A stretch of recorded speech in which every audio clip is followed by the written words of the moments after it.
मल्ल देश जम्बूद्वीप के अन्य छोटे देशों की तरह पूर्वी भूमि महान तांग राजवंश और मेराठ की लालसा रखने वाला एक छोटा सा देश है। यह उसके शासक की प्रशंसा और मल्ल देश के विद्वानों का आदर्श है, ठीक उसी तरह जैसे राजधानी में स्थित तांग टावर, जो शाही महल जितना ऊंचा खड़ा है, मानो हजारों मील दूर से पूर्वी भूमि के मेराठ को निहार रहा हो। अप्रैल का मौसम न तो सर्द होता है और न ही असहनीय रूप से गर्म।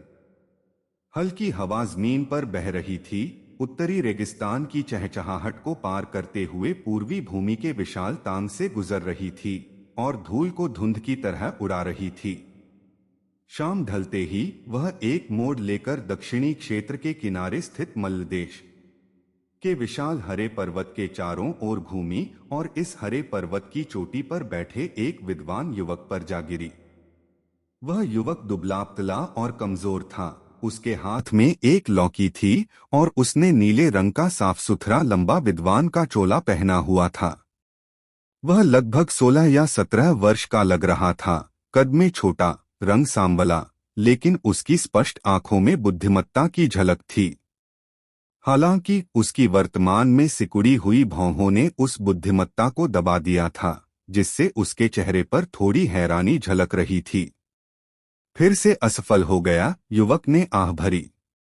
उसका नाम ध्रुवांश था, जो इस विशाल हरे पर्वत की तलहटी में स्थित धूम्रगिरी शहर का एक साधारण विद्वान था।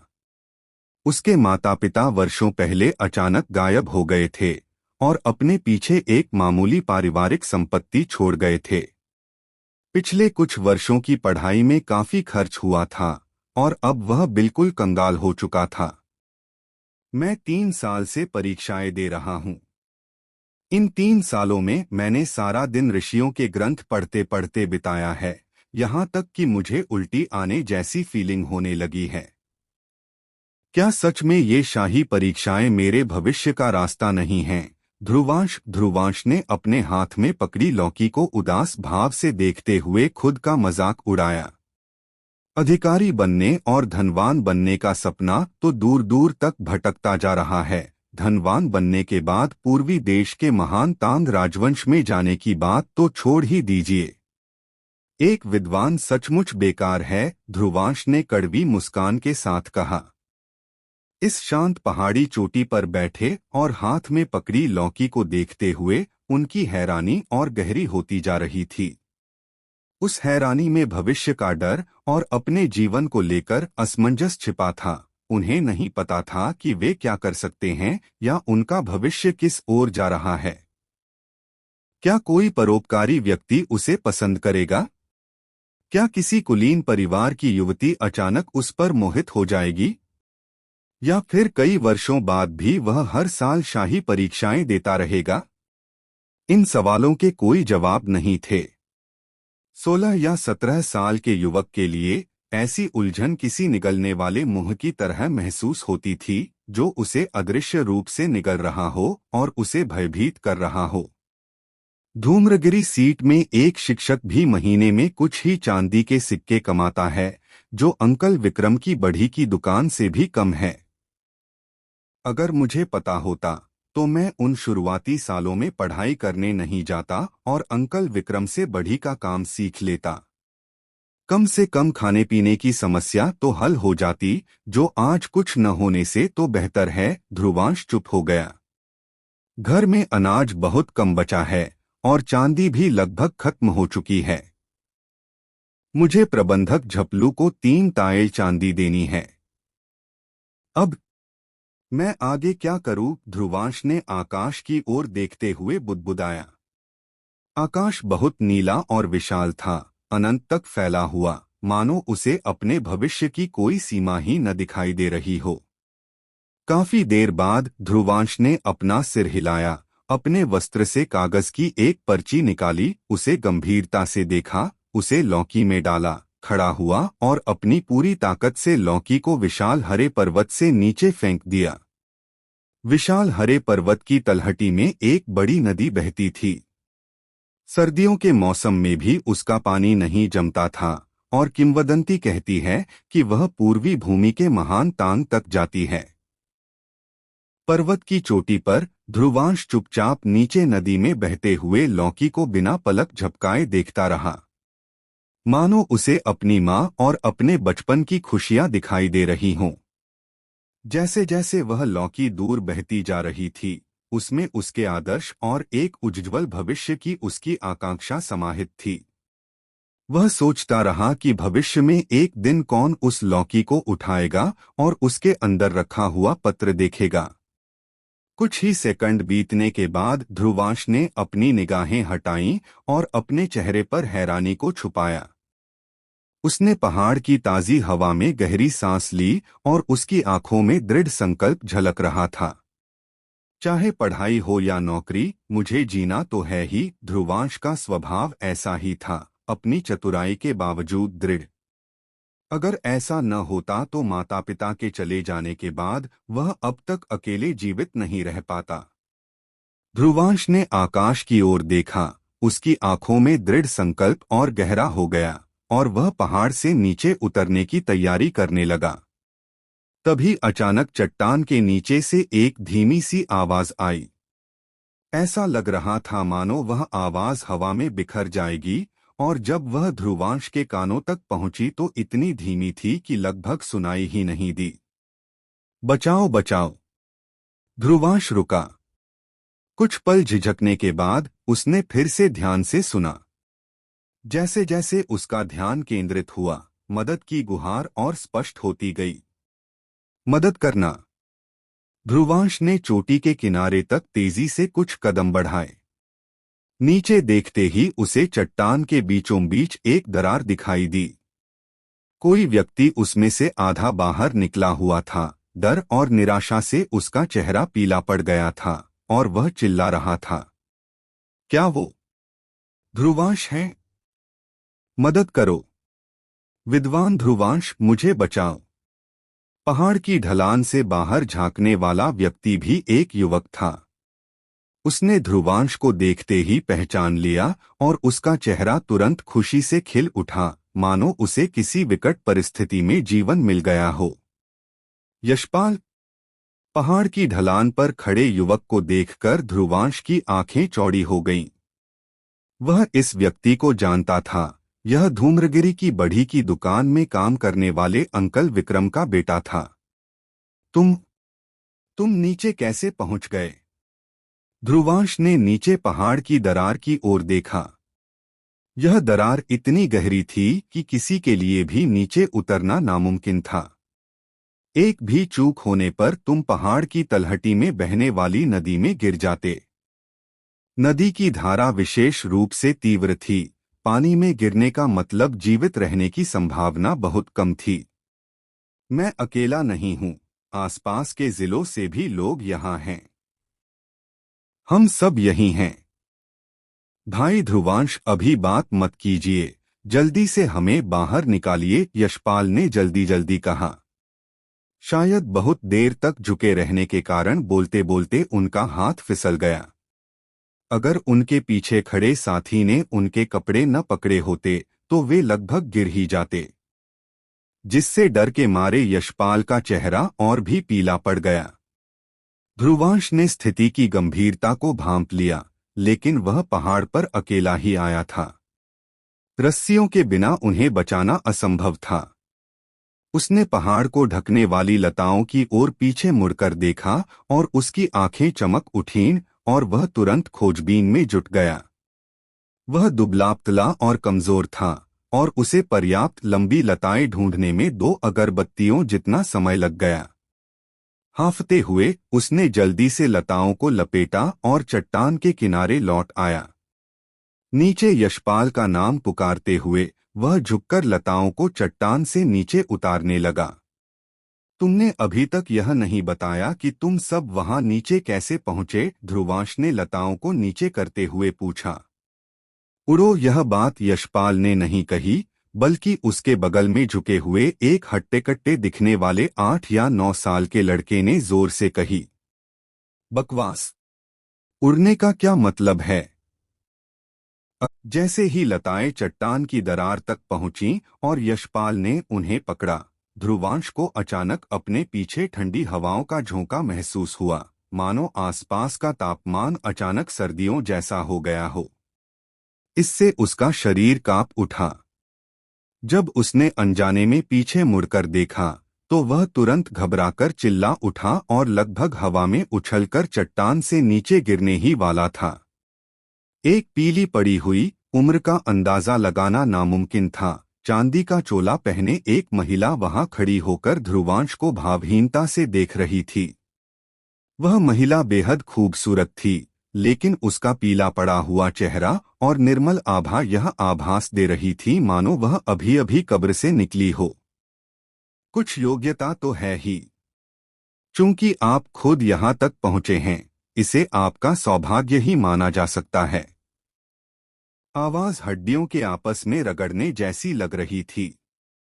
खासकर उस महिला की आंखों में एक अजीब सी शक्ति थी। सिर्फ एक नजर से ही ध्रुवांश का पूरा शरीर एकदम ठंडा पड़ गया, मानो इस महिला के सामने उसके सारे राज खुल गए हों और उसका पूरा शरीर उसके सामने खुल गया हो। उसके शब्द अभी गूंज ही रहे थे कि उस महिला ने अपनी बड़ी आस्तीन झटक दी। अचानक हरी हवा का एक झोंका आया और ध्रुवांश को उड़ा ले गया।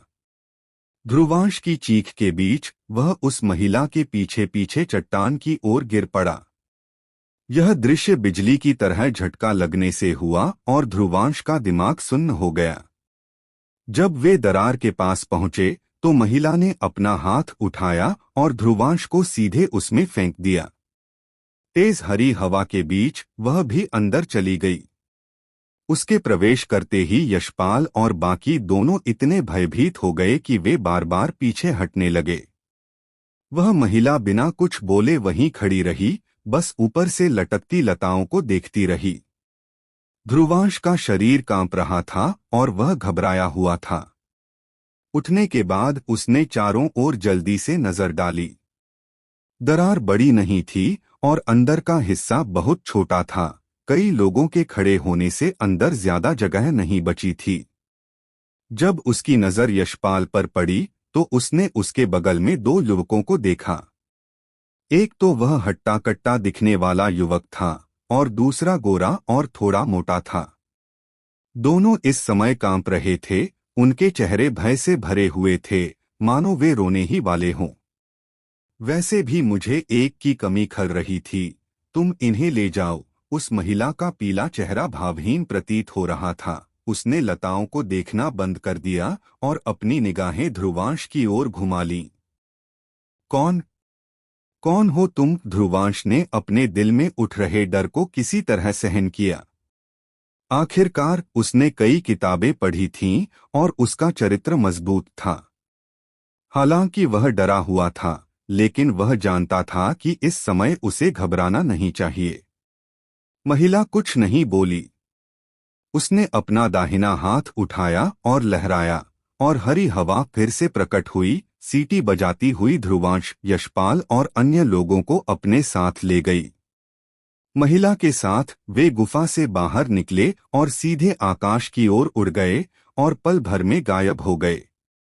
केवल विशाल हरा पर्वत ही बचा रहा, जो अब भी ऊंचा खड़ा था और इस गोधूली बेला में धीरे धीरे अंधेरी रात में विलीन हो रहा था। ध्रुवांश का चेहरा पीला पड़ गया था। उसने खुद को हरी हवा के भीतर पाया, मानो वह आकाश को पार कर रहा हो और स्वर्ग और पृथ्वी के बीच तेजी से उड़ रहा हो। सामने से आती हवा उसके मुंह में सीटी बजा रही थी, जिससे सांस लेना भी मुश्किल हो रहा था। लेकिन तभी उसके मन में एक शब्द जोर से उभरा, अमर। वह कुछ सेकंड तक इस बात को सहन करता रहा, लेकिन फिर उससे और सहन नहीं हो सका। उसकी आंखों के सामने अंधेरा छा गया और वह बेहोश हो गया। जब उसने अपनी आंखें खोलीं तो वह पहले से ही एक पहाड़ के आधे रास्ते पर स्थित नीले पत्थरों के खुले मैदान में था। ऊंची चोटियों और घूमते हुए कोहरे से घिरा यह निश्चित रूप से नश्वर दुनिया नहीं थी। वह चारों दिशाओं में पहाड़ों को घेरे हुए कुछ भव्य मंडप देख सकता था, जो उसके लिए पूरी तरह से अपरिचित दृश्य था। उसके बगल में यशपाल और अन्य दो युवक भी जाग गए थे। वे इस समय भय से कांप रहे थे और उस महिला को देख रहे थे जो उनकी ओर पीठ करके खड़ी थी। महिला के सामने हरे रंग के वस्त्र पहने दो पुरुष खड़े थे। वे लगभग 20 वर्ष के लग रहे थे, लेकिन दोनों की आंखें धंसी हुई थीं और पुतलियां हरी थीं, जिन्हें देखकर लोगों में विस्मय और भय का भाव उत्पन्न हो जाता था। सीनियर सिस्टर जास्मिन के तरीके तो वाकई कमाल के हैं। एक बार बाहर जाने के बाद ही वो 4 प्रतिभाशाली युवकों को वापस ले आती हैं। दोनों में से एक आदमी ने महिला से चापलूसी भरे लहजे में बात की। इन्हें नौकरों के कमरे में ले जाओ। महिला का चेहरा भावहीन था। उसने ध्रुवांश और बाकी तीनों की तरफ देखा तक नहीं। एक कदम में ही वह एक लंबे इंद्रधनुष में बदल गई और पहाड़ों में गायब हो गई। अब तक ध्रुवांश ने अपना संयम वापस पा लिया था। वह उस जगह को निश्चिंत होकर घूर रहा था जहां से वह स्त्री गायब हुई थी, और उसकी आंखों में एक ऐसी चमक धीरे धीरे प्रकट हुई जो उसके 16 वर्षों में कभी नहीं दिखी थी। इस चमक ने ध्रुवांश के दिल में अचानक उत्साह का उबाल ला दिया। नौकर? क्या इसका मतलब है कि मुझे अमर लोगों के लिए काम करना होगा? मुझे अच्छी खासी कमाई होनी चाहिए, है ना? ध्रुवांश को इसकी उम्मीद सताने लगी, क्योंकि वह समझ गया था कि यहाँ के लोग उसकी जान लेने का इरादा नहीं रखते। वरिष्ठ बहन जास्मिन ने ऊर्जा संघनन के 7वें स्तर को प्राप्त कर लिया है और संप्रदाय प्रमुख द्वारा उन्हें पवन धारा प्रदान की गई है। वे आधारभूत स्तर तक पहुंचे बिना भी उड़ सकती हैं। यह सचमुच सराहनीय है, दूसरे हरे वस्त्रधारी साधक ने भावुक होकर आह भरते हुए कहा। फिर उदासीन भाव से उसने ध्रुवांश और बाकी तीनों की ओर देखा। तुम मेरे साथ दक्षिणी जिले में चलो, नौकरों के रहने की जगह। बोलते हुए उस व्यक्ति ने यशपाल और उसके बगल में खड़े हट्टे-कट्टे दिखने वाले युवक की ओर इशारा किया। ये जगह कहाँ है? उस आदमी द्वारा इशारा किए जाने पर यशपाल का शरीर कांपने लगा और उसने लड़खड़ाती आवाज में कहा, कायशान संप्रदाय। कायशान संप्रदाय जम्बूद्वीप के दक्षिणी छोर पर मल्ल देश के भीतर स्थित है। कभी झाओ के 4 महान संप्रदायों में अग्रणी रहा, यह संप्रदाय पूरे दक्षिणी क्षेत्र में ख्याति प्राप्त था। अब पतन की ओर अग्रसर, इसकी प्रतिष्ठा अतीत की छाया मात्र रह गई है। इसका गौरव मिट चुका है। आज के मल्ल देश में इसका स्थान सबसे निम्नतम संप्रदायों में है। सच तो यह है कि कायशान संप्रदाय का यह नाम हमेशा से नहीं था। 1000 साल पहले एक साधक प्रकट हुआ जिसकी प्रसिद्धि ने पूरे दक्षिणी क्षेत्र को हिला दिया। उसने स्वयं को पुराने पूर्वज काओशान कहकर संप्रदाय का नाम जबरदस्ती बदलकर कायशान संप्रदाय रख दिया, बलपूर्वक शासन किया और झाओ के अन्य संप्रदायों के लगभग सभी खजाने लूट लिए। एक समय ऐसा भी आया जब कोई उसकी शान शौकत का मुकाबला नहीं कर सका। लेकिन एक सहस्राब्दी बीत चुकी है, चीजें और लोग बदल गए हैं। पूर्वज काओशान 400 वर्षों से अधिक समय से लापता हैं। यदि उनके जीवित या मृत होने और संभावित परिणामों को लेकर संदेह न होता, तो कायशान संप्रदाय बहुत पहले ही प्रतिद्वंद्वी संप्रदायों में विलीन हो गया होता। अब यह दिन प्रतिदिन पतन की ओर अग्रसर है। मल्ल देश के सीमित संसाधनों के कारण अन्य 3 संप्रदाय इस पर इतना दबाव बना रहे हैं कि नौकरों को रखने के लिए भी शिष्यों को उनका अपहरण करना पड़ता है। प्रशिक्षुओं की खुली भर्ती तो संभव ही नहीं है। हरे वस्त्रधारी व्यक्ति के पीछे पीछे ध्रुवांश कायशान संप्रदाय के संकरे पहाड़ी रास्तों पर चलने लगा। उसके चारों ओर आड़ू के फूलों जैसी सुंदरता का एक विशाल क्षेत्र फैला हुआ था। हरे भरे पहाड़ों और स्वच्छ जल के बीच हर जगह विचित्र पत्थर और अनोखे पेड़ थे।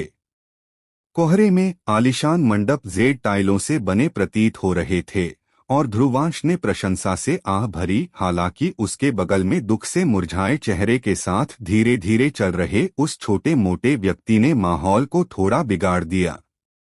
यह खत्म हो गया, यह खत्म हो गया, इस बार यह सचमुच खत्म हो गया। मैं घर जाना चाहता हूँ। घर में बड़े बड़े उबले हुए बंस मिलते हैं, घर में मछली और मांस मिलता है। धिक्कार है। मुझे खानदानी जमीनें विरासत में मिलनी थीं, कुछ रखैले रखकर एक रईस बनना था। मुझे यहाँ नौकर बनकर नहीं रहना चाहिए। मोटे ताजे लड़के ने कांपते हुए बुदबुदाया, उसकी आंखों में आंसू भर आए थे। वह तब तक बुदबुदाता रहा जब तक कि लगभग आधा कप चाय पीने के बाद आगे हरे वस्त्र पहने हुए व्यक्ति ने ठंडी आवाज में बात नहीं की। एक और बेकार शब्द बोला तो मैं तुम्हारी जीभ काट दूंगा। उस छोटे मोटे लड़के का शरीर बुरी तरह कांप उठा, उसकी आंखों में दहशत झलक रही थी और उसने जल्दी से अपना मुंह ढक लिया। वह पहले से कहीं ज्यादा कांप रहा था। यह देखकर ध्रुवांश को आभास हो गया कि हालात उतने अच्छे नहीं होंगे जितना उसने सोचा था। फिर भी दृढ़ निश्चय के कारण उसने गहरी सांस ली और कुछ नहीं कहा। कुछ ही देर में पहाड़ के आधे रास्ते में ध्रुवांश ने उमड़ते बादलों के बीच से कई कतारों में बनी साधारण झोपड़ियां देखीं। खुरदुरे भांग के वस्त्र पहने 7-8 युवक थकेहारे बाहर बैठे थे। उन्होंने नए आने वालों को देखा तो सही, लेकिन ज्यादातर उन्हें नजरअंदाज कर दिया। कुछ ही दूरी पर एक चट्टान पर हल्के नीले रंग का चोगा पहने एक युवक बैठा था। उसका चेहरा लंबा था, लगभग घोड़े जैसा, और उसके कपड़े बाकी लड़कों के कपड़ों से कहीं अधिक उत्तम थे। उसका भाव भावहीन था, लेकिन जब उसने हरे रंग का चोगा पहने हुए व्यक्ति को ध्रुवांश का नेतृत्व करते देखा तो वह उठा और आदरपूर्वक मुट्ठी जोड़कर प्रणाम किया। प्रणाम वरिष्ठ भाई। ये दोनों नए नौकर हैं, इनके रहने का इंतजाम करो। हरे वस्त्रधारी व्यक्ति अधीर होकर मुड़ा और ध्रुवांश या उस मोटे आदमी की ओर देखे बिना ही चला गया। उसके चले जाने के बाद घोड़े जैसे चेहरे वाला युवक वापस बैठ गया और उन दोनों को उदासीन दृष्टि से देखता रहा। यह सेवकों का उत्तरी क्षेत्र है। कायशान संप्रदाय फिजूल खर्ची नहीं करता। चूंकि तुम यहाँ हो, तुम्हें आधे 30 वर्ष तक सेवा करनी होगी, उसके बाद ही तुम जा सकते हो। भागने की कोशिश करोगे तो जंगली जानवर यह सुनिश्चित करेंगे कि तुम कभी वापस न लौट सको। अपने सेवक के वस्त्र उतार दो, अब तुम्हारा नश्वर संसार से नाता टूट गया है, इसे स्वीकार कर लो। मोटा आदमी और भी ज्यादा कांपने लगा, उसकी आंखों में निराशा छा गई।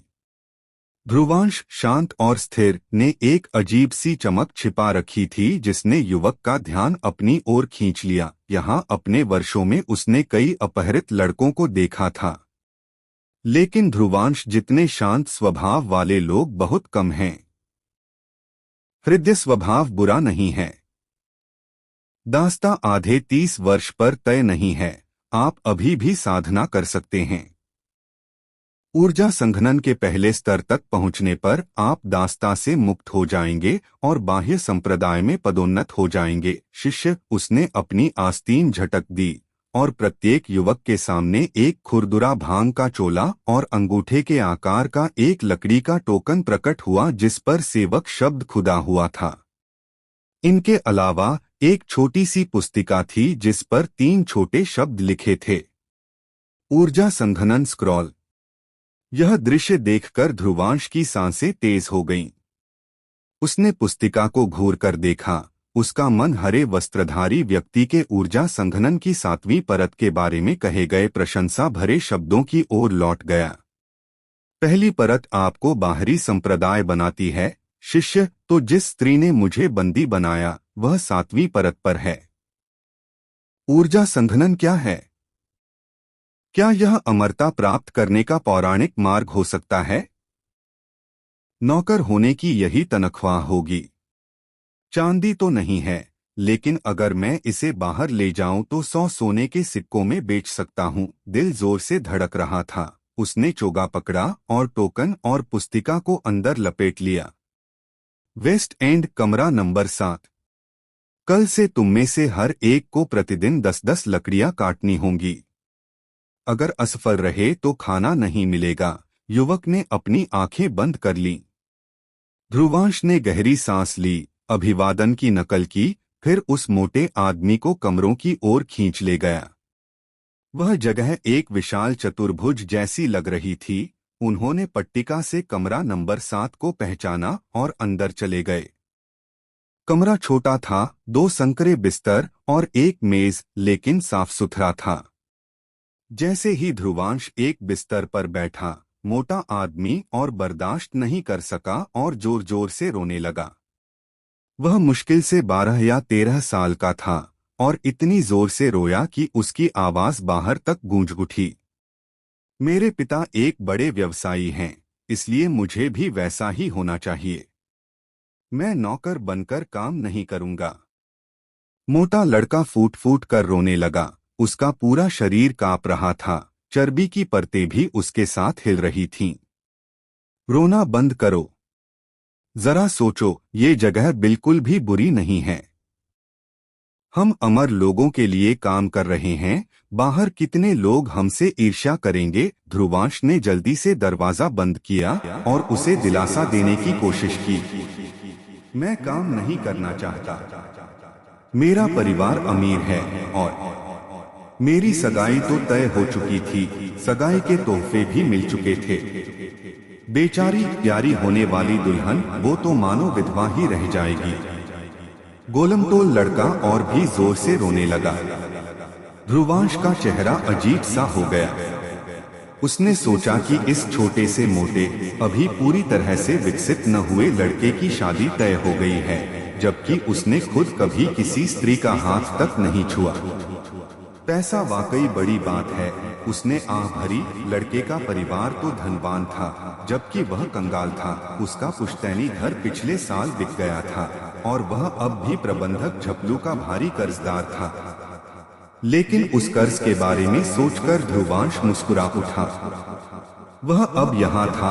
अगर प्रबंधक झो में कुशलता थी तो वह वसूली के लिए आ सकता था। अगर नहीं तो जब तक ध्रुवांश यहाँ से जाता, 30 साल का आधा चक्र, तब तक बूढ़ा आदमी शायद मर चुका होता। जैसे जैसे वह इस जगह के बारे में सोचता गया, यह उसे और भी बेहतर लगने लगी। बिना एक पैसा खर्च किए भोजन और गर्माहट, और बिना कुछ किए 100 सोने के सिक्कों के बराबर अग्रिम वेतन। सबसे अच्छी बात यह थी कि यहीं अमर लोग रहते थे। उसे यह स्वर्ग से मिला जीवन मरण का अवसर जैसा लगा। रोने से तंग आकर ध्रुवांश ने अपनी खुरदरी भांग की कमीज के अंदर से छोटी सी पुस्तिका निकाली, बिस्तर पर पालथी मारकर बैठ गया और उसे खोला। पहली पंक्ति पढ़ते ही वह अवाक रह गया। एक संरक्षक का होना आवश्यक है। नश्वर प्राणी जीवन भर धनवान होते हैं, साधक जीवन भर चिंतामुक्त रहते हैं।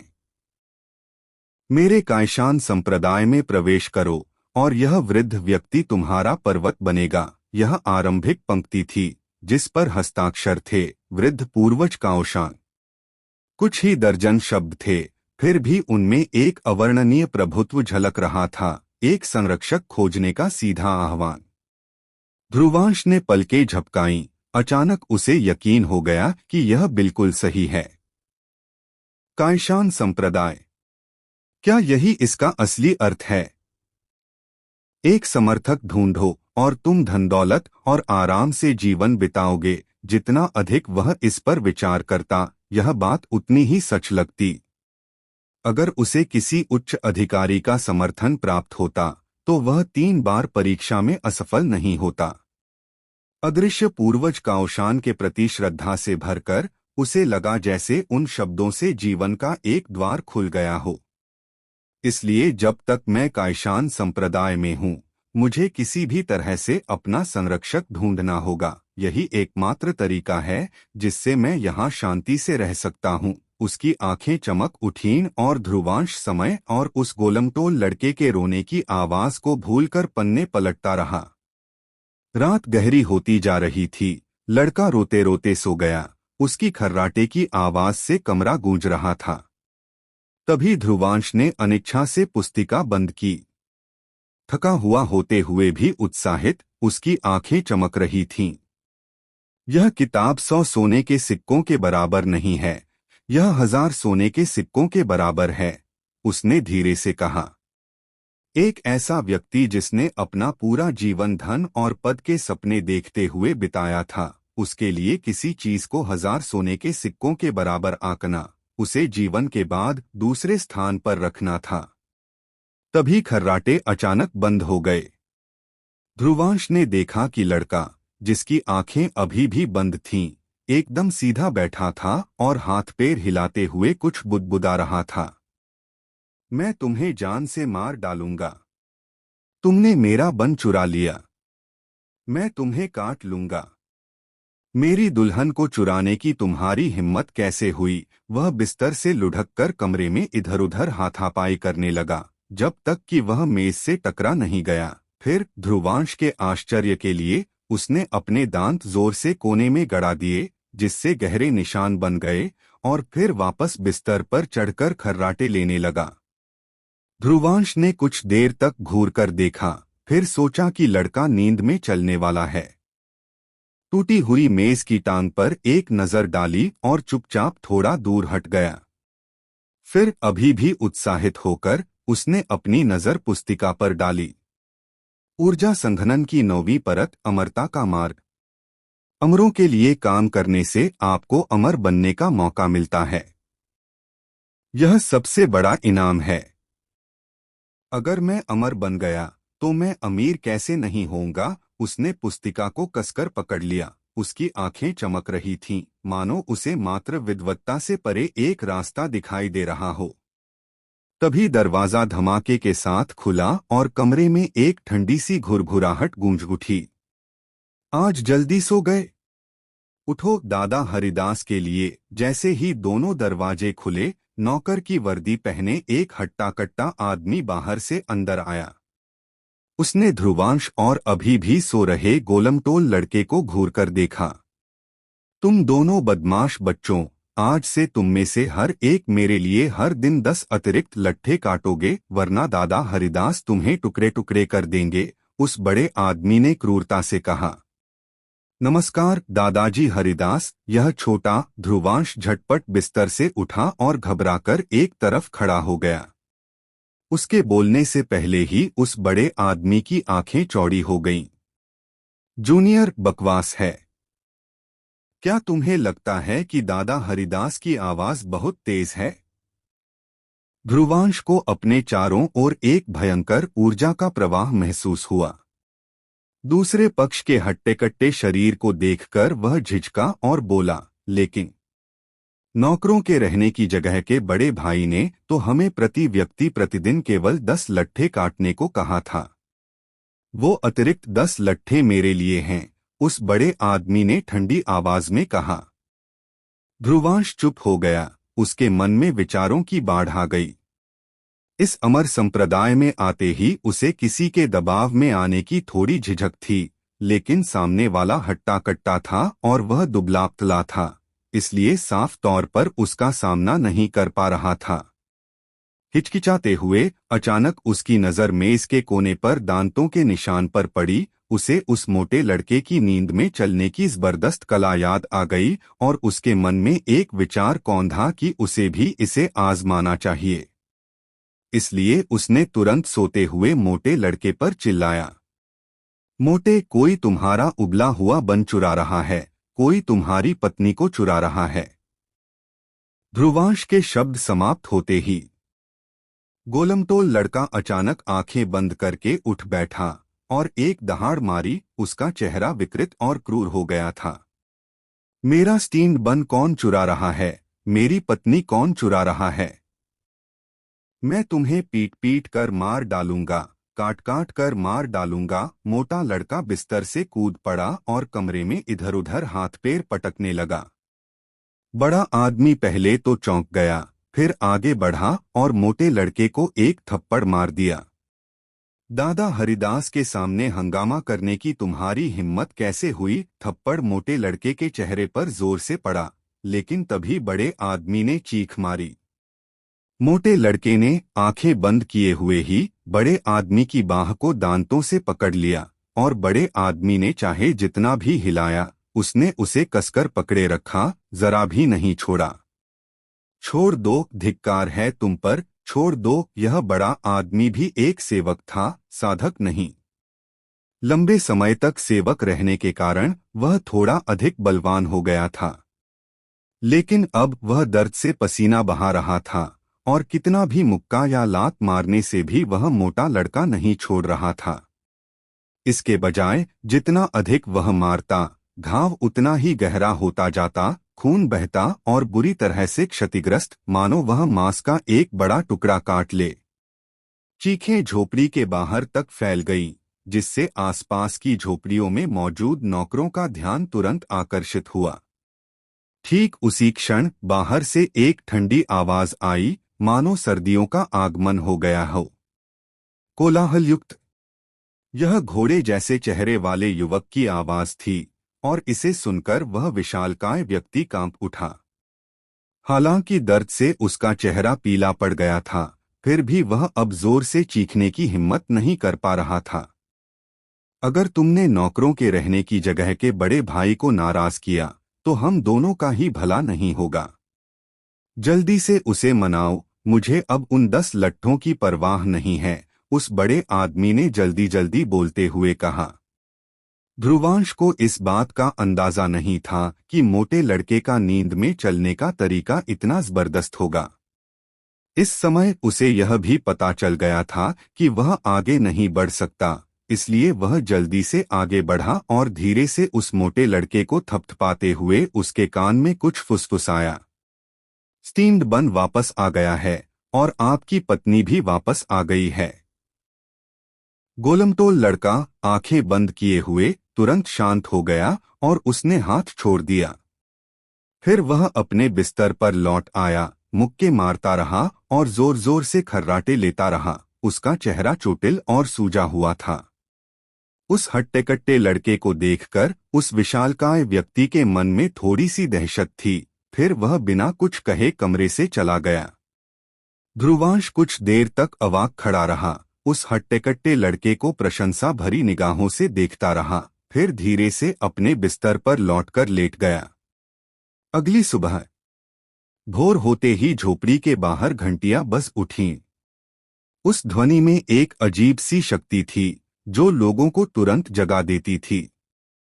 झोपड़ी के बाहर की हलचल के साथ ही उस गोलमटोल लड़के ने भी अपनी आंखें खोलीं और अपने शरीर पर बने गंदे पैरों के निशानों को खाली निगाहों से घूरने लगा। और फिर उसने अपना चेहरा छुआ। कल रात मेरे साथ क्या हुआ? मेरे पूरे शरीर में इतना दर्द क्यों हो रहा है, जैसे किसी ने मुझे पीटा हो। ध्रुवांश, जो नौकर की वर्दी पहन रहा था, चुप रहा। कुछ देर बाद उसने बोलना शुरू किया। कुछ नहीं हुआ, सब कुछ सामान्य है। मुझे ऐसा क्यों लग रहा है कि मेरा चेहरा सूजा हुआ है? शायद यहाँ के मच्छर बड़े हैं। लेकिन मेरे मुंह में अभी भी खून क्यों है? कल रात तुम कई बार जमीन पर गिरे। ध्रुवांश ने झटपट झोपड़ी का दरवाजा खोला। जैसे ही वह बाहर कदम रखने वाला था, वह झिझका, पीछे मुड़कर उस मोटे लड़के को देखा और गंभीरता से कहा, मोटे, तुम्हें भविष्य में अपने दांतों को और अधिक पीसना चाहिए। अगर वे तेज हों तो बेहतर है। क्या आप भी यही कहते हैं?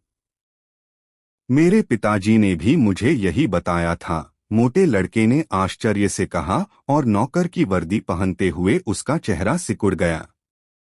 सुबह की धूप का सामना करते हुए ध्रुवांश और मोटा लड़का झोपड़ी से बाहर निकले और रिलायंस संप्रदाय के नौकरों के रहने की जगह में लकड़ी काटने का अपना जीवन शुरू किया। प्रत्येक व्यक्ति को प्रतिदिन 10 लट्ठे काटने पड़ते थे। उत्तरी नौकरों के रहने की जगह के बाहर अंथीन बंजर पहाड़ थे जो घने पेड़ों से ढके हुए थे। हालांकि वे घने नहीं थे, लेकिन इतने असंख्य थे कि वे दूर दूर तक फैले हुए थे और दूर से देखने पर जंगल के समुद्र जैसे लगते थे। नौकरों के रहने की जगह से मिली कुल्हाड़ी लिए ध्रुवांश ने अपने कंधे मले। उसकी पूरी बाह में दर्द हो रहा था और हल्की हल्की पीड़ा भी थी। कुल्हाड़ी बहुत भारी थी। वहीं वह मोटा लड़का भी हाँफ रहा था। दोनों बंजर पहाड़ पर चढ़े, अपना निर्धारित क्षेत्र ढूंढा और धीरे धीरे पेड़ों को लगातार काटते हुए धड़धड़ाहट की आवाजें गूंजने लगीं। मेरे पिताजी अमीर आदमी हैं और मैं भी अमीर आदमी बनूंगा। मैं नौकर नहीं बनना चाहता, मोटे लड़के ने कुल्हाड़ी घुमाते हुए विलाप किया। जानते हो ये अमर लोग कितने अजीब हैं। इनके पास जादू है तो क्या इन्हें आग जलाने की वाकई जरूरत है? ये हमसे पेड़ क्यों कटवाते हैं? उस गोलमटोल लड़के की लगातार बकबक के मुकाबले ध्रुवांश इतना थका हुआ था कि बोल भी नहीं पा रहा था। उसे बहुत पसीना आ रहा था। धूम्रगिरी में गरीबी में पलेबढ़े होने के कारण वह बहुत कम मांस खाता था, जिसकी वजह से वह दुबला-पतला और कमजोर हो गया था। इस समय कुछ ही पलों में वह एक बिना कटे पेड़ से टेक लगाकर जोर जोर से सांस ले रहा था।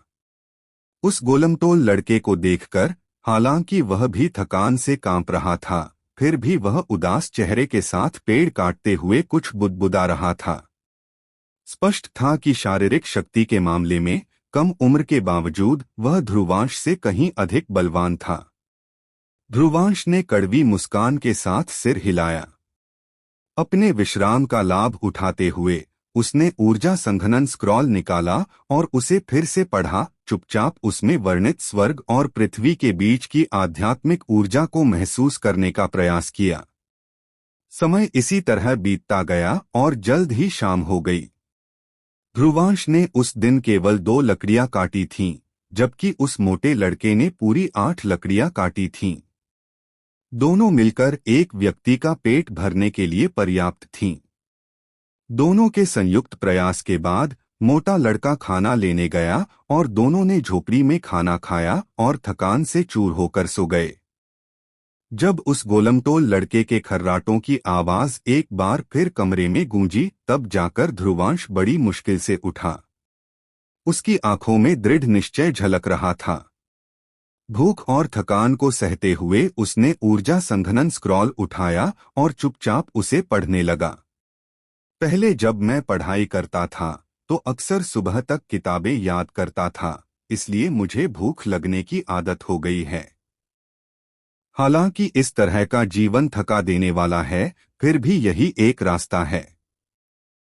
मैं ध्रुवांश यह मानने को तैयार नहीं हूं कि अगर मैं शाही परीक्षा पास नहीं कर पाया तो इस संप्रदाय में साधना भी नहीं कर पाऊंगा। ध्रुवांश की आंखें और भी दृढ़ हो गईं, उनमें संकल्प भर गया और उसने अपना सिर झुकाकर विचार किया।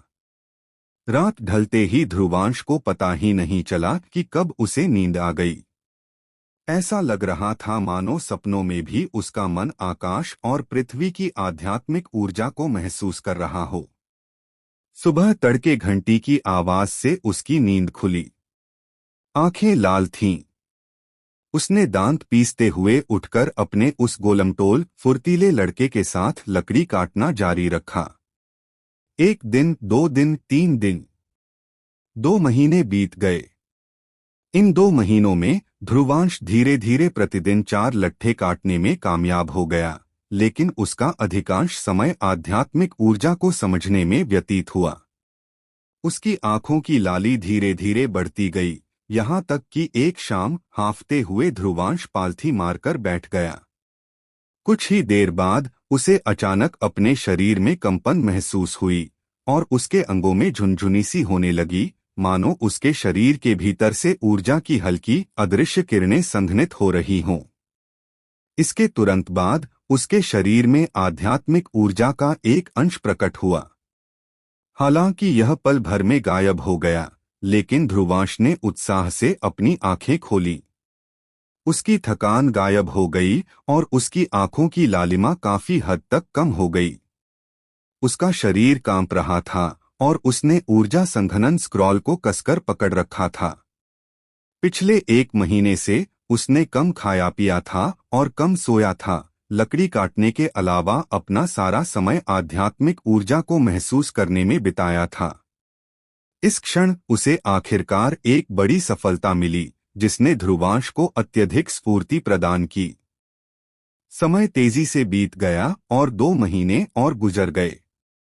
अब अगस्त का महीना था, गर्मी का मौसम, और चिलचिलाती धूप से उमस की लहरें निकल रही थीं।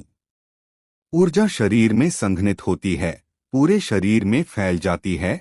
एक बार जब नाड़ियां सुगम हो जाती हैं, तो आकाश और पृथ्वी में सामंजस्य स्थापित हो जाता है। दोपहर के समय रिलायंस संप्रदाय के क्षेत्र में स्थित पहाड़ों की गहराई में ध्रुवांश एक हाथ से अलाव को कुरेद रहा था और दूसरे हाथ में ऊर्जा संघनन ग्रंथ की छोटी पुस्तिका को ध्यानपूर्वक पढ़ रहा था।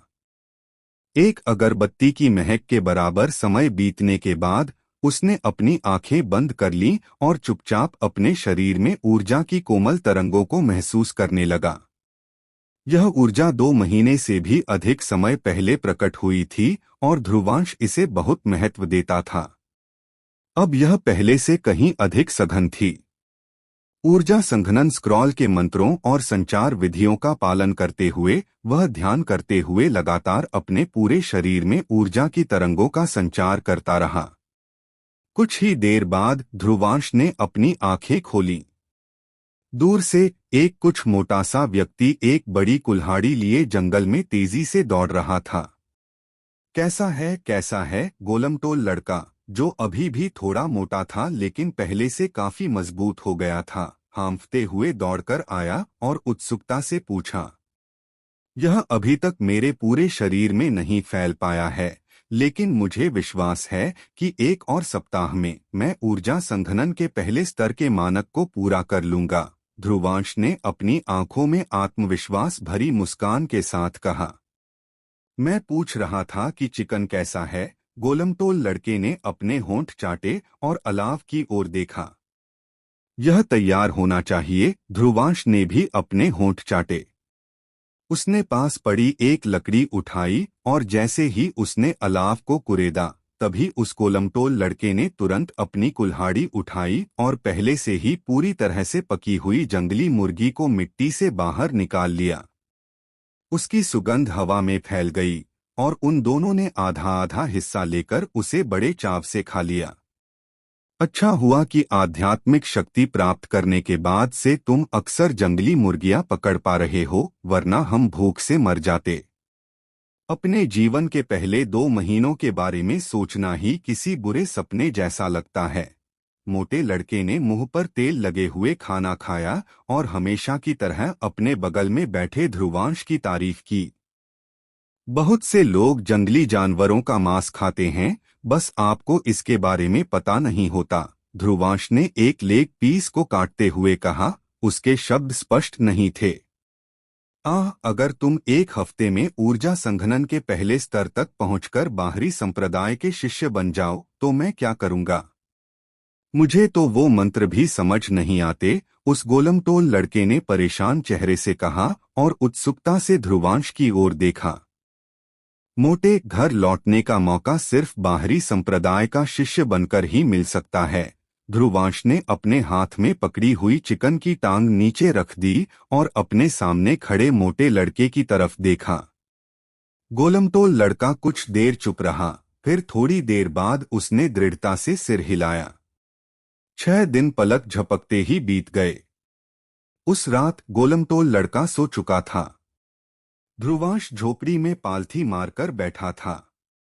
वह सोच रहा था कि पिछले 4 महीनों में उसने लकड़ी काटने के अलावा लगभग सारा समय ऊर्जा संघनन को महसूस करने में बिताया था। उसे 2 महीने पहले ऊर्जा का पहला अंश प्रकट होने पर हुई उत्तेजना याद आई। इस क्षण उसने गहरी सांस ली और जैसे ही उसने अपनी आंखें बंद कीं, आध्यात्मिक ऊर्जा की हल्की हल्की तरंगें उसके शरीर में फैल गईं। कुछ ही क्षण बाद उसका मन प्रज्वलित हुआ और जो आध्यात्मिक ऊर्जा इतने समय तक उसके पूरे शरीर में नहीं फैली थी, वह अचानक उसके अस्तित्व के हर कोने में फैल गई। ध्रुवांश के मन में एक अलौकिक आनंद का अनुभव हुआ। लगभग उसी समय जब ध्रुवांश की आध्यात्मिक ऊर्जा संघनन के पहले स्तर पर पहुंची, झोपड़ी के बाहर घोड़े जैसे चेहरे वाला युवक, जो दिन रात बड़े पत्थर पर पालथी मारकर बैठा हुआ प्रतीत होता था, ने धीरे धीरे अपनी आंखें खोली ध्रुवांश की झोपड़ी पर एक नजर डाली और फिर अपनी आंखें बंद कर लीं। सुबह सुबह उत्तरी नौकरों के रहने की जगह में कई लोगों की ईर्ष्यालु निगाहों के बीच ध्रुवांश चुपचाप उस झोपड़ी से बाहर निकला जहां वह 4 महीने से रह रहा था और घोड़े जैसे चेहरे वाले युवक के पास आया। गोलमटोल लड़का उसके पीछे नहीं गया, बल्कि दरवाजे से ही दृढ़ निश्चय भरी निगाहों से ध्रुवांश को देखता रहा। 4 महीनों में ऊर्जा संघनन के पहले स्तर तक पहुंचना कोई असाधारण प्रतिभा नहीं है, लेकिन यह मूर्खतापूर्ण भी नहीं है। घोड़े जैसे चेहरे वाले युवक ने शांत भाव से कहा। उसका भाव अब उदासीन नहीं था, क्योंकि उसने ध्रुवांश की ओर देखा। यहाँ से बाह्य संप्रदाय तक जाने से पहले मुझे तुम्हें बाह्य संप्रदाय के नियम बताने होंगे। यद्यपि बाह्य संप्रदाय हर महीने आध्यात्मिक पत्थर और गोलियां देता है, पर वहां एक दूसरे से छीनने या हमला करने पर कोई रोक नहीं है। यहां तक कि हत्या के लिए एक निर्धारित सार्वजनिक क्षेत्र भी है। तुम अपना ध्यान रखना, घोड़े जैसे चेहरे वाले युवक ने उदासीनता से कहा और अपना दाहिना हाथ उठाकर लहराया। एक जेड पर्ची उड़कर ध्रुवांश के सामने गिरी, जिसे उसने अपने हाथ में उठा लिया। जेड स्लिप में आध्यात्मिक ऊर्जा प्रवाहित करो और यह तुम्हें बाह्य संप्रदाय के खजाना मंडप तक ले जाएगी, जो बाह्य संप्रदाय के शिष्य बनने के लिए पंजीकरण स्थल भी है। घोड़े जैसे चेहरे वाले युवक ने अपनी आंखें बंद कर लीं। ध्रुवांश चुप रहे। एक बार फिर प्रणाम करने के बाद उन्होंने मुड़कर उस गोलमटोल लड़के की ओर देखा। उनकी नजरें एक पल के लिए मिलीं और ध्रुवांश के दिल में भावनाओं का सैलाब उमड़ आया। फिर उन्होंने ज्यादा सोचे बिना अपने हाथ में पकड़ी हुई जेड की पर्ची को जोर से दबाया। जेड की पर्ची से तुरंत एक हल्की हरी रोशनी निकली और वह धीरे धीरे आगे बढ़ने लगी। जेड स्लिप के मार्गदर्शन में ध्रुवांश ने अपने कदम तेज कर दिए और धीरे धीरे नौकरों के रहने की जगह से निकलकर पहाड़ी द्वार के छोटे रास्ते पर आगे बढ़ गया।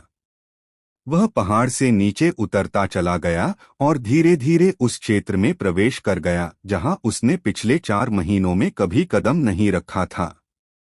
रिलायंस संप्रदाय के 4 मुख्य शिखर हैं: पूर्व, दक्षिण, पश्चिम और उत्तर।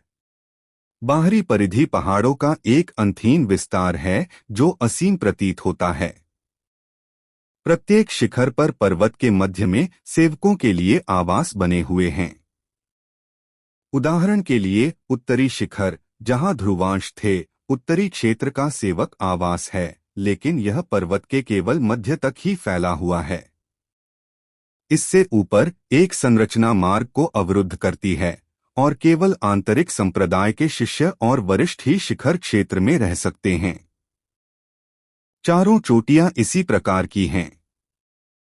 जहां तक चारों चोटियों के बीच के समतल मैदानों की बात है, जो चारों ओर झोपड़ियों से घिरे हुए हैं, वह रिलायंस संप्रदाय का बाहरी भाग है।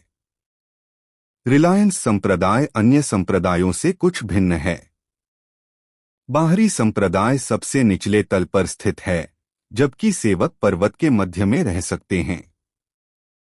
यह संप्रदाय का नियम रिलायंस पूर्वज द्वारा अज्ञात कारणों से उस समय निर्धारित किया गया था। बाहर से देखने पर यह स्थान कोहरे से ढका हुआ था, लेकिन अंदर प्रवेश करते ही कोहरा छंट गया और ध्रुवांश की नजर चारों ओर फैली अलंकृत नक्काशी और जेड से बनी संरचनाओं पर पड़ी, जिनमें मंडप और मीनारें बहुतायत में थीं। सड़कें भी नीले पत्थरों से बनी थीं और हरे वस्त्र पहने कई बाहरी संप्रदाय के शिष्य आते जाते दिखाई दे रहे थे। ध्रुवांश के चलते समय उन्होंने भी कुछ लोगों का ध्यान आकर्षित किया। उन निगाहों में तिरस्कार का भाव था, जरा भी स्नेह नहीं। ध्रुवांश को ऐसा लगा जैसे उसे खूंखार जानवरों द्वारा परखा जा रहा हो, जिससे उसे वरिष्ठ भाई अश्वचेहरे द्वारा बाहरी संप्रदाय के बारे में कही गई बातें याद आ गईं। कुछ समय बाद इस बाहरी संप्रदाय क्षेत्र में ध्रुवांश दक्षिणी भाग में स्थित एक काले मंडप में पहुंचा। यह मंडप 3 मंजिला था और काला होने के बावजूद ऐसा प्रतीत होता था मानो इसे जेड पत्थर से तराशा गया हो, जिससे यह पारदर्शी प्रतीत होता था। जैसे ही ध्रुवांश पास पहुंचा, मंडप का विशाल दरवाजा चुपचाप खुल गया और अंदर से एक दुबला-पतला अधेड़ आदमी बाहर निकला। उसने गहरे हरे रंग का चोला पहना हुआ था और उसकी आंखों में धूर्तता झलक रही थी। उसने अपना दाहिना हाथ उठाया और झट से ध्रुवांश के सामने पड़ी जेड़ की पर्ची उसके हाथ में आ गिरी। उस पर एक नजर डालने के बाद उसने आलस्य से कहा, ध्रुवांश, तुम्हें बाह्य संप्रदाय के शिष्य के पद पर पदोन्नत किया जाता है। मैं तुम्हें एक निजी कुटिया, एक हरा वस्त्र, एक आध्यात्मिक प्रतीक और एक थैली प्रदान करता हूँ।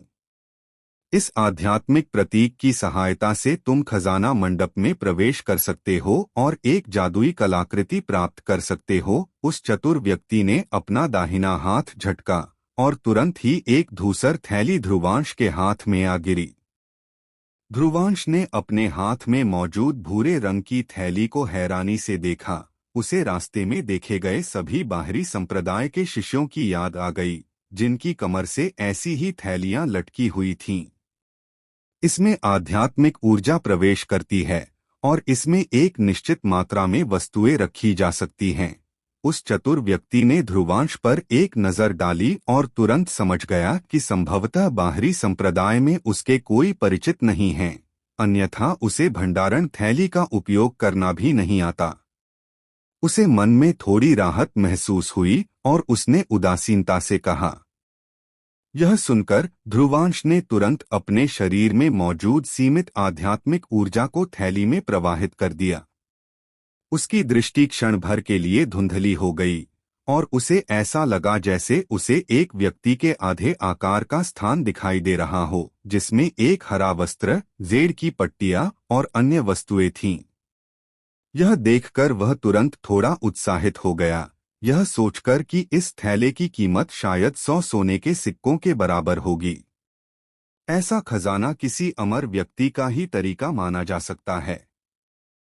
जैसे ही उसके विचार आगे बढ़े, अंतरिक्ष से उसके हाथ में एक जेड़ की पर्ची प्रकट हुई।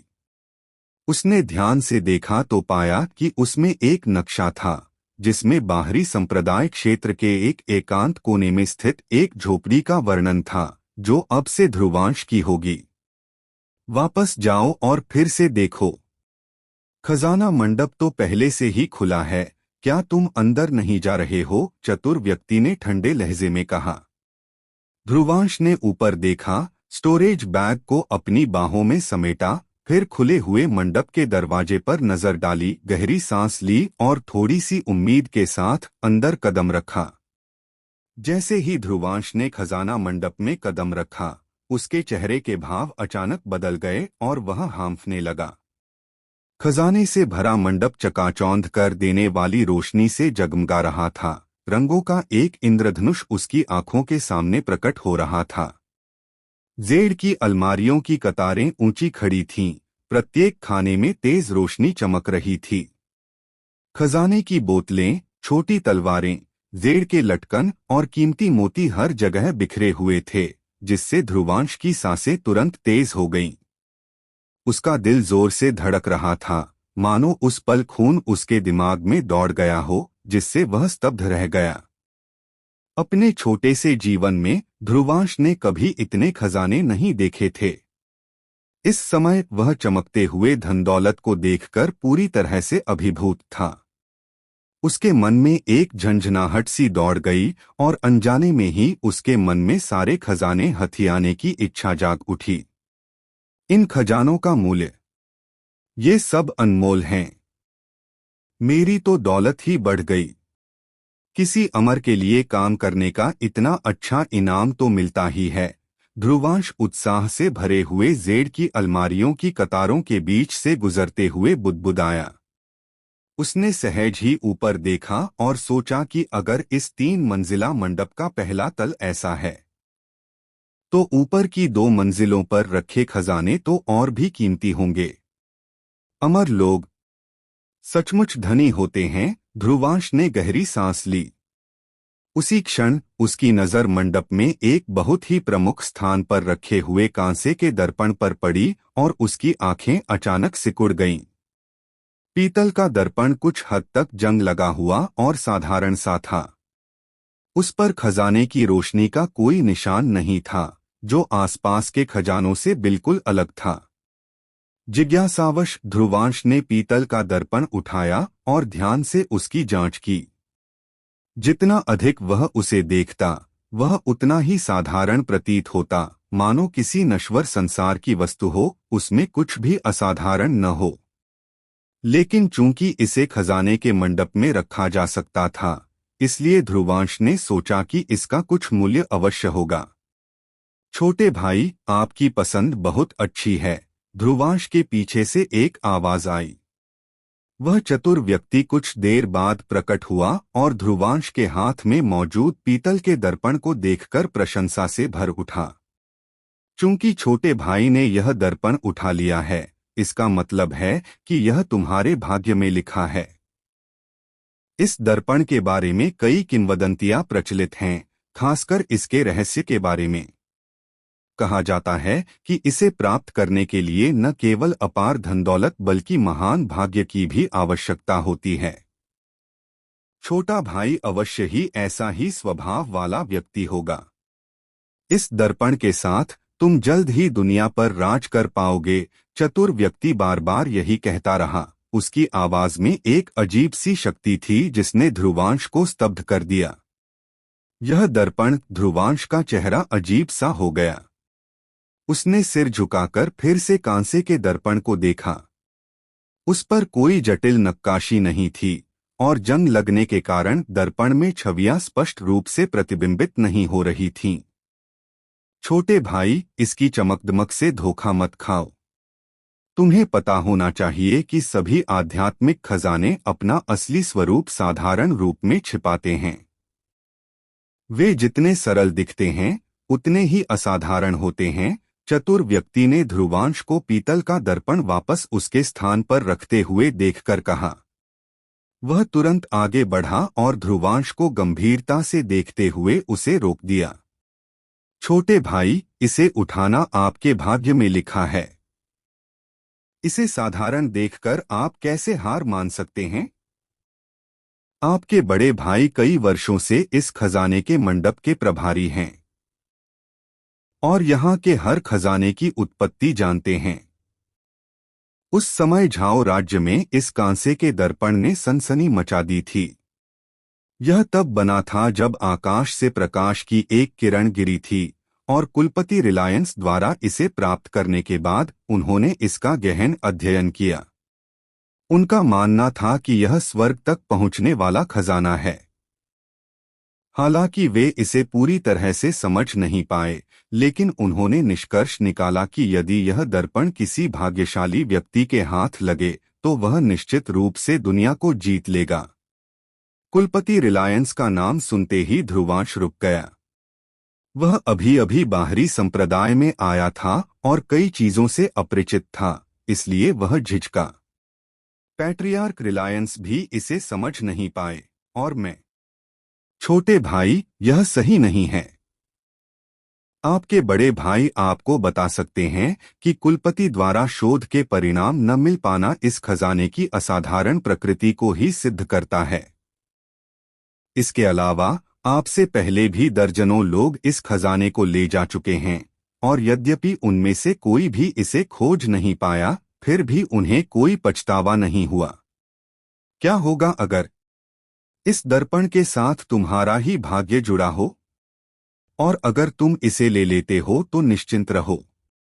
तुमसे पहले तुम्हारे कई शिष्यों ने इसे 2-3 महीनों के भीतर लौटा दिया था। समय के साथ तुम मुझे बेहतर जान जाओगे, छोटे भाई।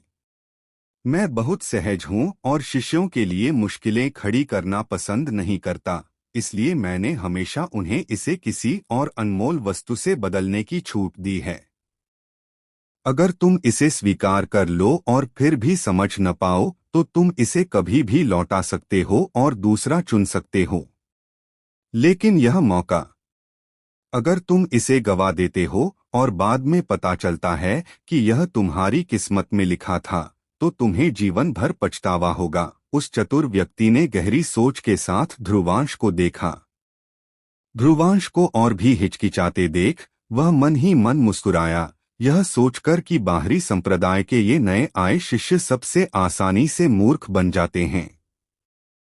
बस उन्हें दर्पण की उत्पत्ति और उससे जुड़ी कहानियां बतानी थीं और दुनिया पर राज करने की बातें कहकर उन्हें लुभाना था, तो वे जरूर उत्साहित हो जाएंगे।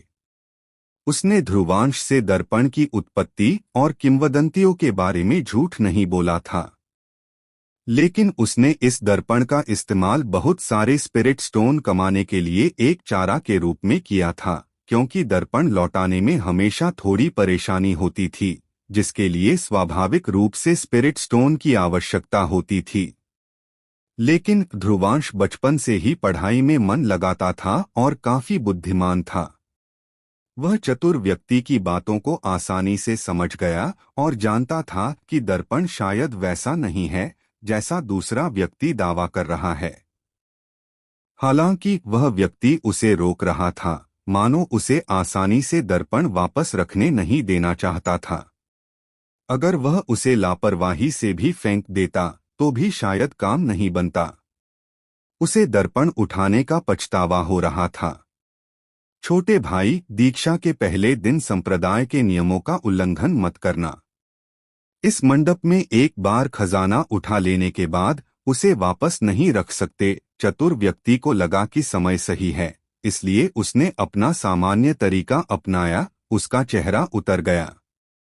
उसने धीमी आवाज में चिल्लाया और अपनी आस्तीन झटकते ही हवा का एक झोंका ध्रुवांश को खजाने के मंडप से बाहर धकेल दिया।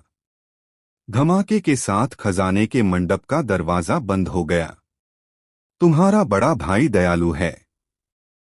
अगर सचमुच इस दर्पण से तुम्हारा कोई नाता नहीं है तो तुम आज के बाद वापस आकर इसे बदल सकते हो। खजाने के मंडप के अंदर से चतुर व्यक्ति की आवाज आई। ध्रुवांश ने भौहें चढ़ाकर बंद खजाने के मंडप की ओर देखा। उसके चेहरे पर अब क्रोध झलक रहा था। उसने मन ही मन आह भरी, फिर अपने हाथ में पकड़े कांसे के दर्पण को देखा। ध्रुवांश को ऊर्जा संघनन स्क्रॉल के शुरुआती शब्द याद आए। वह थोड़ा झिझका और बुदबुदाया कि अगर यह सचमुच कुलपति रिलायंस द्वारा अध्ययन किया गया था तो यह सार्थक था। सिर हिलाकर उसने दर्पण को अपनी बाहों में रख लिया। खजाने के मंडप को एक और नाराजगी भरी नजर से देखा और जाने के लिए मुड़ गया। बाह्य संप्रदाय के नीले पत्थर के रास्ते पर चलते हुए ध्रुवांश ने निवास स्थान के लिए जेड पर्ची पर दिए निर्देशों का अनुसरण किया। दोपहर तक वह अपने बाह्य संप्रदाय के निवास स्थान पर पहुंच गया। यह उत्तरी जिले के किनारे पर काफी एकांत में स्थित था, जहां कई घर घनी आबादी वाले थे। उसने अपने घर का दरवाजा धक्का देकर खोला। दरवाजा चरमराते हुए खुला और अंदर एक पलंग और एक मेज दिखाई दी। ध्रुवांश काफी देर तक वहीं खड़ा रहा। उसे बहुत संतुष्टि महसूस हो रही थी। यह जगह नौकरों के रहने की जगह से कहीं बेहतर थी। पलंग पर पालथी मारकर बैठे ध्रुवांश ने गहरी सांस ली, अपनी बाहों से पीतल का दर्पण निकाला और उसका ध्यानपूर्वक अध्ययन करने लगे। लेकिन सूर्यास्त होने तक और तेल का दीपक जलाकर रात भर उसे देखते रहने के बाद भी ध्रुवांश को यह समझ नहीं आया कि पीतल के दर्पण का क्या उपयोग है। चाहे वह किसी भी नजरिए से देखे, पीतल का दर्पण बहुत ही साधारण था। देर रात ध्रुवांश ने पीतल के दर्पण को एक तरफ रख दिया।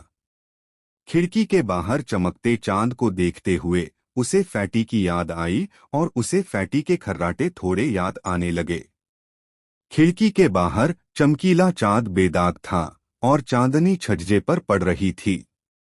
चारों ओर सन्नाटा पसरा हुआ था, बस पेड़ों से होकर गुजरती हवा की हल्की सरसराहट सुनाई दे रही थी। ध्रुवांश ने गहरी सांस ली और अपने जीवन के बीते कुछ महीनों को याद किया।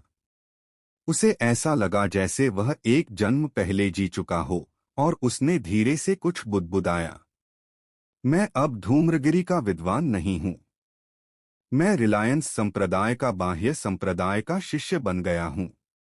काफी देर बाद ध्रुवांश ने अपने विचारों को एकत्रित किया, आंखें बंद की और ध्यान में लीन हो गए। अपने शरीर के भीतर आध्यात्मिक ऊर्जा के प्रवाह को महसूस किया। वह कई महीनों से इस जीवन को जी रहे थे और इसके अभ्यस्त हो चुके थे। बाह्य संप्रदाय सेवकों के रहने की जगह से भिन्न था। यहाँ शिष्यों को भोजन उपलब्ध नहीं कराया जाता था। उन्हें जो कुछ भी खाना पड़ता था वह स्वयं ही प्राप्त करना होता था।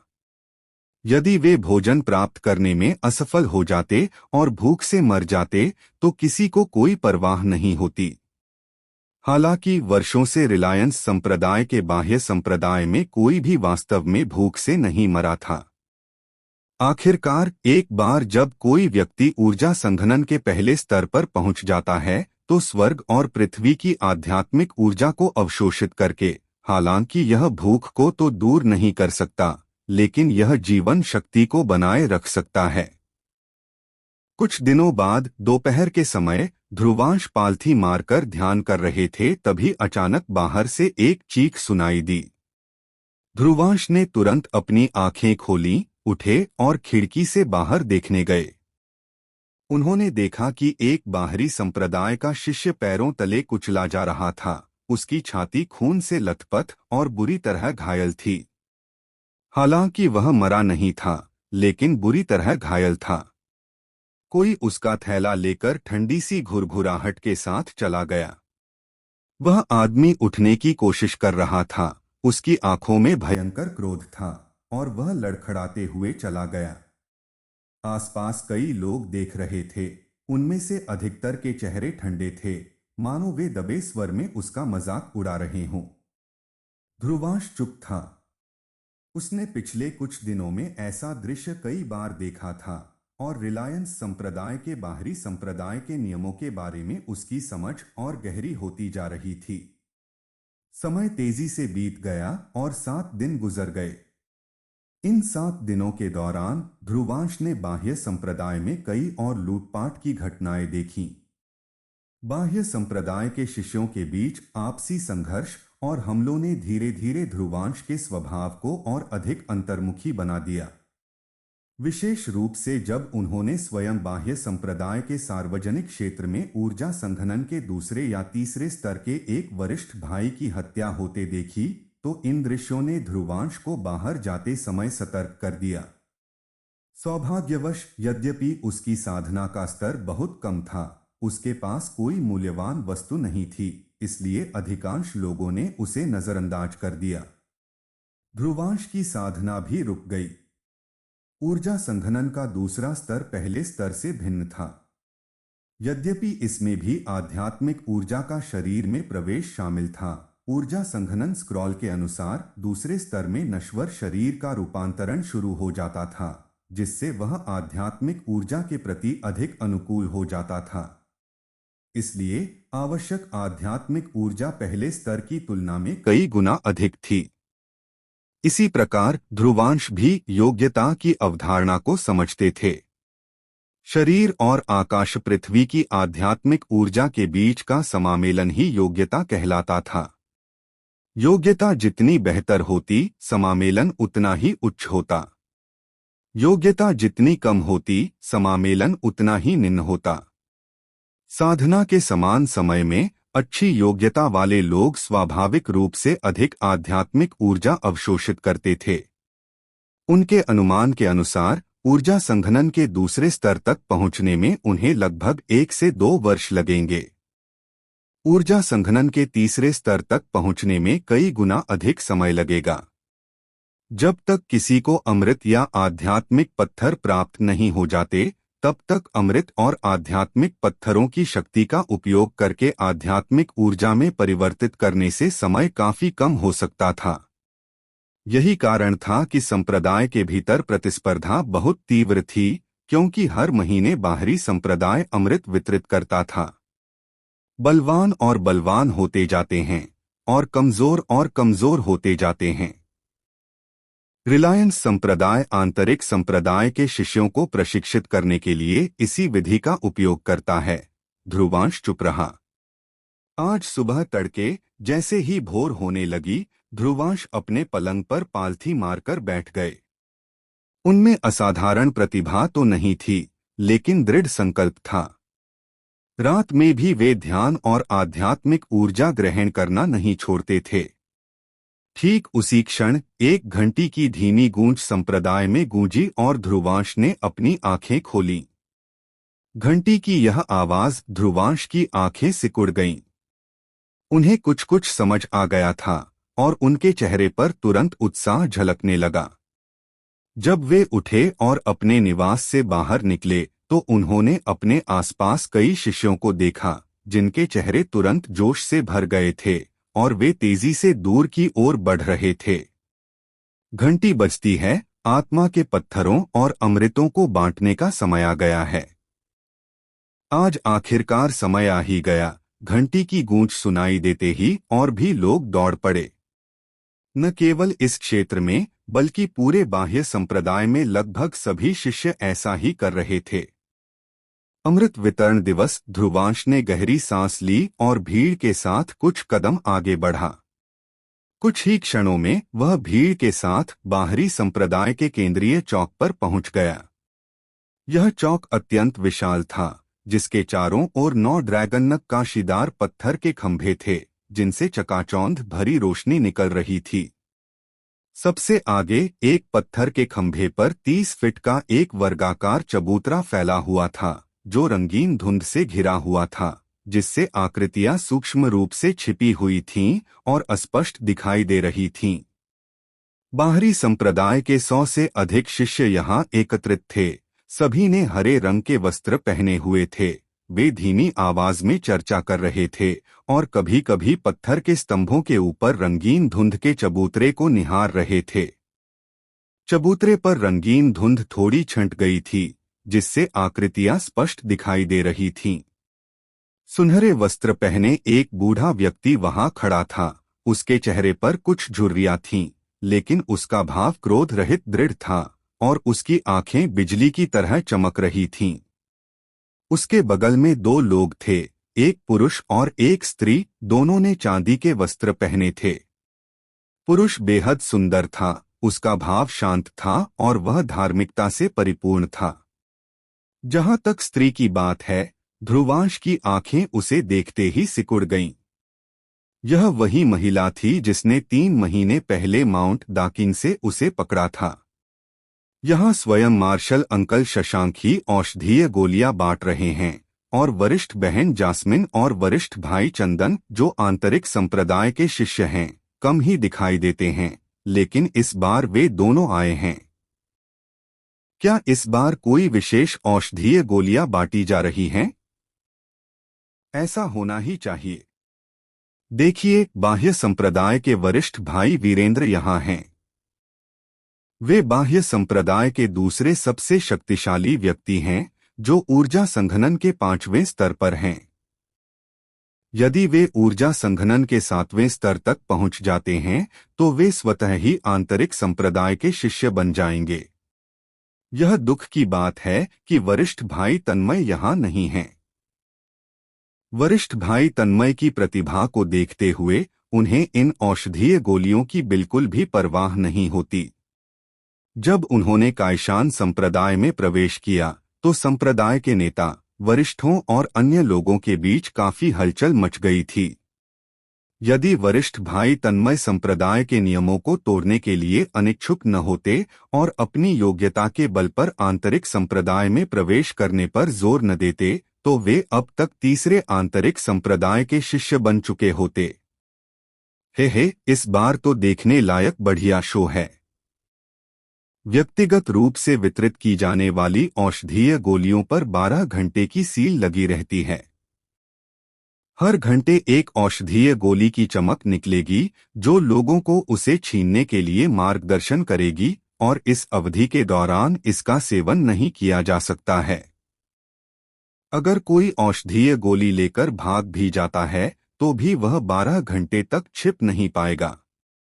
ध्रुवांश अपने आसपास के साथी शिष्यों की चर्चा सुन रहा था।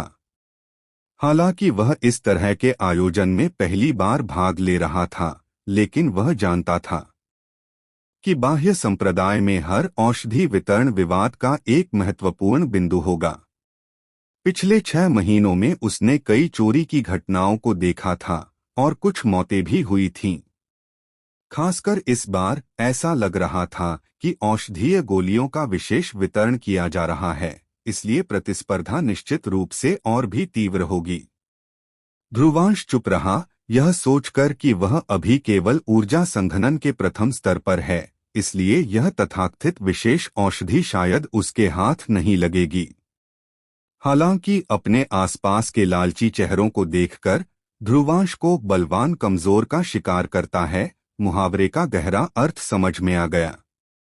चुप रहो, चबूतरे पर खड़े सुनहरे वस्त्रधारी बूढ़े ने बेपरवाही से कहा।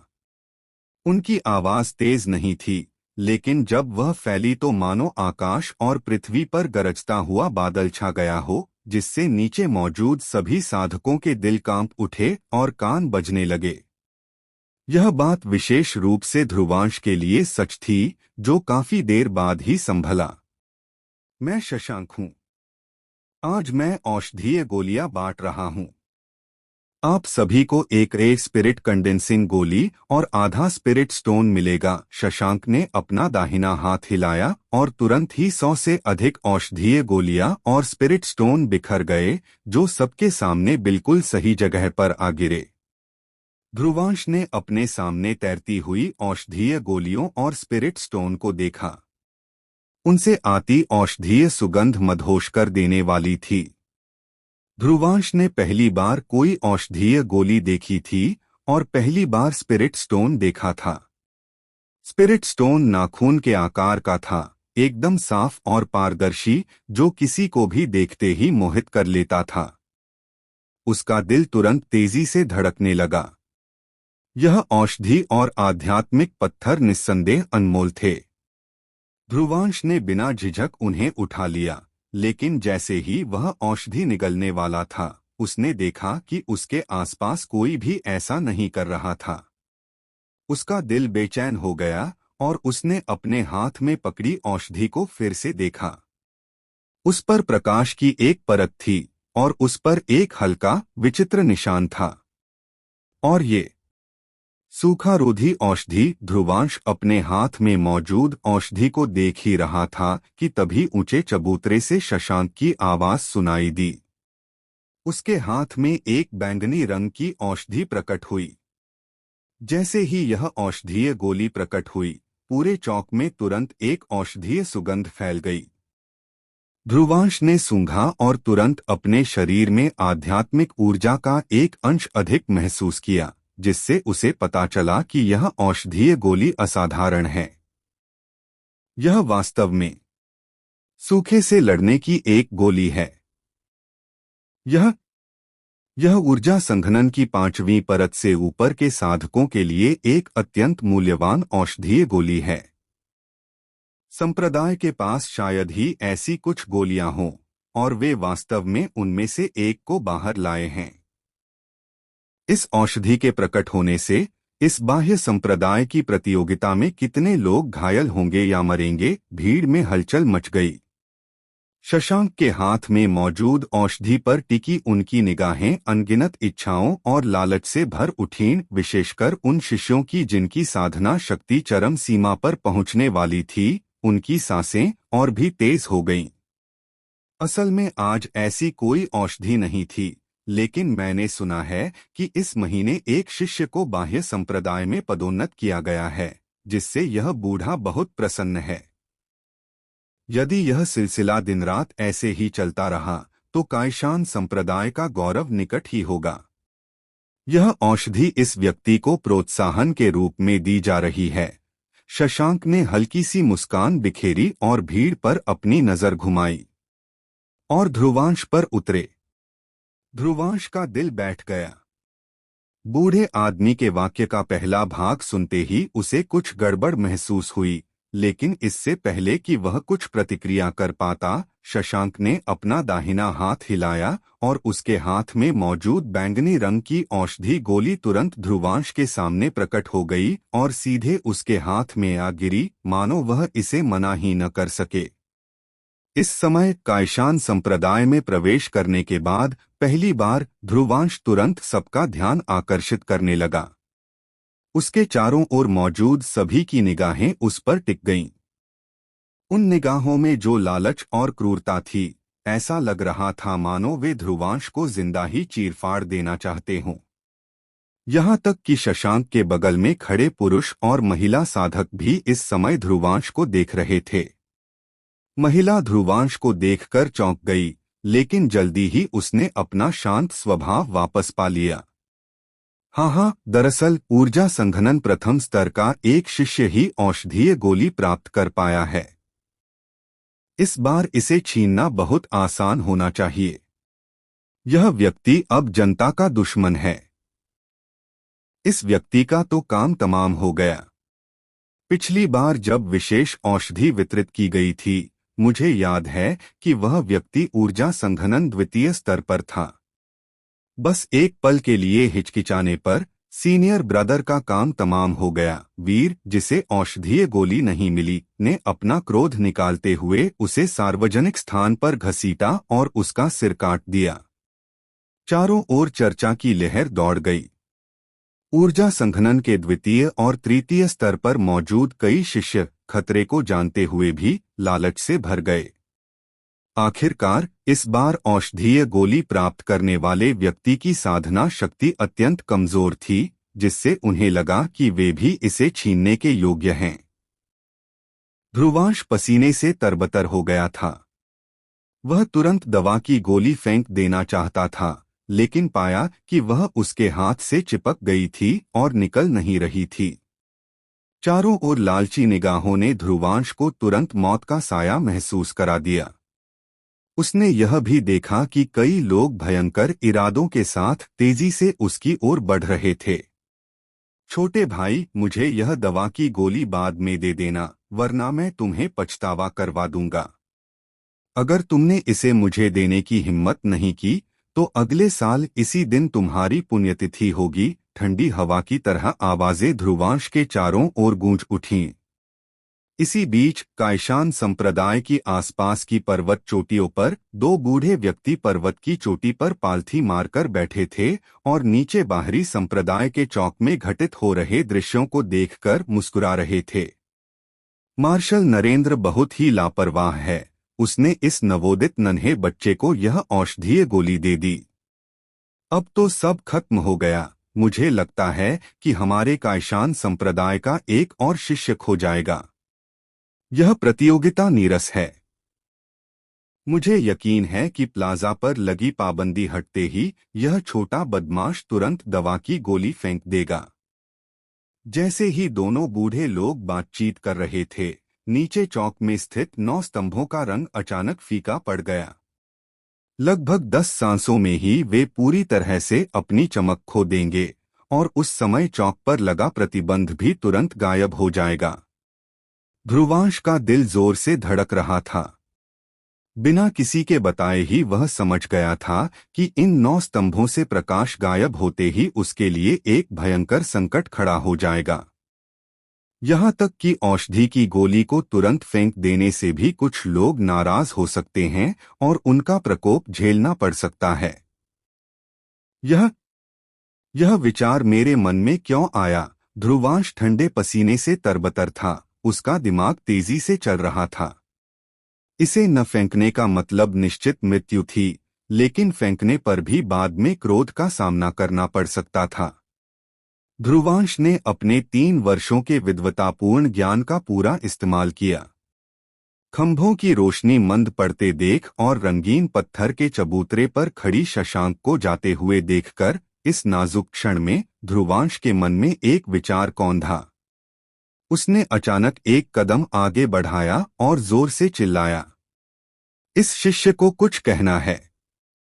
यह शिष्य सौभाग्यवश ही कायशान संप्रदाय में आ सका और महान कायशान संप्रदाय की भव्य अमर आभा का अनुभव कर सका। मैं उस व्यक्ति का बहुत आभारी हूँ जिसने मुझे यह सौभाग्य प्रदान किया। यह शिष्य दिन रात उससे दोबारा मिलने, व्यक्तिगत रूप से उसका धन्यवाद करने के लिए तरसता रहा और आज आखिरकार उसे उससे मिलने का मौका मिल गया। ध्रुवांश की बोलने की गति तेज होती जा रही थी। जब उसके शब्द मंच पर खड़ी शशांक तक पहुंचे तो शशांक चौंक गई, वहां से जाना बंद कर दिया और ध्रुवांश की ओर देखने लगी। ये हैं senior sister jasmine. Senior sister jasmine, मैं छोटा भाई आपका सदा आभारी हूँ। आपके प्रति कृतज्ञता व्यक्त करने का कोई तरीका न होने के कारण मैं विशेष रूप से आपको यह औषधि भेंट करता हूँ।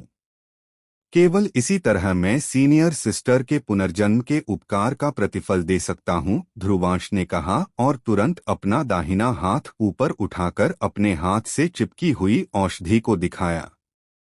शशांक एक पल के लिए स्तब्ध रह गया। स्पष्ट रूप से उसे ध्रुवांश से ऐसी बातें सुनने की उम्मीद नहीं थी। उसका चेहरा कुछ अजीब सा हो गया और उसके होठों के कोने पर हल्की सी मुस्कान आ गई। उसके बगल में बैठी चांदी के वस्त्रधारी महिला, जिसका उपनाम शौर्य था, भी स्वाभाविक रूप से आश्चर्यचकित थी। भले ही वह शांत स्वभाव की थी, लेकिन अब उसके चेहरे के भाव बदल गए थे। यद्यपि उसकी साधना शक्ति पहले से ही ऊर्जा संघनन के 7वें स्तर पर थी, फिर भी यह शुष्काशय की गोली उसके लिए बहुत उपयोगी नहीं थी, लेकिन आंतरिक संप्रदाय की शिष्या होने के नाते भी शुष्काशय की गोलियां अत्यंत दुर्लभ होने के कारण उसे प्राप्त करना आसान नहीं था। उसने सोचा कि यदि इस औषधीय गोली को कई अन्य औषधीय गोलियों के साथ फिर से पिघलाया जाए तो वह 5 प्रकार की आध्यात्मिक गोलियों का एक भट्टी बना सकती है, जो उसके लिए बहुत उपयोगी होगी। इसलिए इस समय वह भावुक हुए बिना नहीं रह सकी। यहाँ तक कि शांत भाव वाले चांदी के वस्त्रधारी व्यक्ति ने भी इस क्षण ध्रुवांश की ओर कुछ और बार नजर डालने से खुद को नहीं रोका। इस क्षण आसपास के सभी लोग सन्नाटे में आ गए। जो साधक तेजी से ध्रुवांश की ओर बढ़ रहे थे, वे भी सहज रूप से रुक गए और हर कोई एक अजीब से भाव के साथ आश्चर्य से ध्रुवांश को देखने लगा। इसे इस तरह किया जा सकता है, इतने सारे लोगों के सामने, और वह भी एक आंतरिक संप्रदाय के शिष्य को इतनी खुलेआम औषधि देना। अब इसे छीनने की हिम्मत कौन करेगा? यह तो एक आंतरिक संप्रदाय के शिष्य से औषधि छीनने के बराबर होगा।